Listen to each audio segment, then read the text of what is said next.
Dobro večer, Darko na vezi, izvolite. Dobro večer, na telefonu Aleksić Miroslav, Mokranjča 15. Ja sam vas zvao pre neko večer u vezi ovih govornica, 100 komada nisu radili, ali da mu objasnimo o čemu se radi, da ne lucate bez veze. Jel može? Recite mi kakav je problem? Problem je u tome što meni kartice oštete. Znači, moja kartica radi do 2009. kraja avgusta, ispravno i sve, ali radnica Ana, Telekoma Srbije, to je u Margeru, Nišu. Ima brata Pecu hakera i velika familija, njen otac je ukrao 2 aviona u Zagrebu, Đura aviomehaničar sa svojom ekipom kad su bila ratna dejstva. I oni su kao neki DB. 8 godina mi ulaze u stan, tako da sam vas bespotrebno zvao, svi ostali mogu da razgovaraju, ali meni oštećuju kartice. Tako da je kartica oštećena i ja nisam mogu da razgovaram, a potpuno je ispravna, nisam znao, oni ulaze unutra. Velika familija, znaju Ivicu Dačića i bili su SPS, tako da o tome se radi.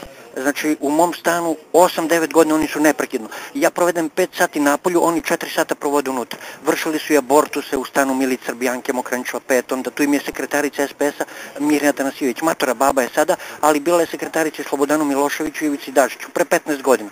Sada se strukture menjaju i to. Znači, o tome se radi. Bespotrebno sam vas zvao, oštećena je kartica. U redu. Hvala, prijatno. Molim? Karticu možete provjeriti u korisničkom servisu.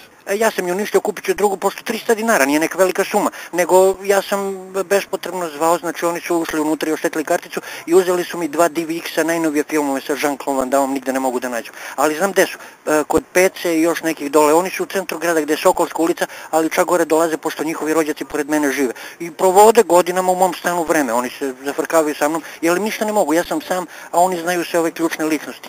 A Milorad Mika Jerkan, on pa celu stranku vodi, to je negde učitelj Tasini 16, gde je paljena crkva u Nišu, sa ciganima pa su sad napravili novu. Hvala, prijatno. Prijatno.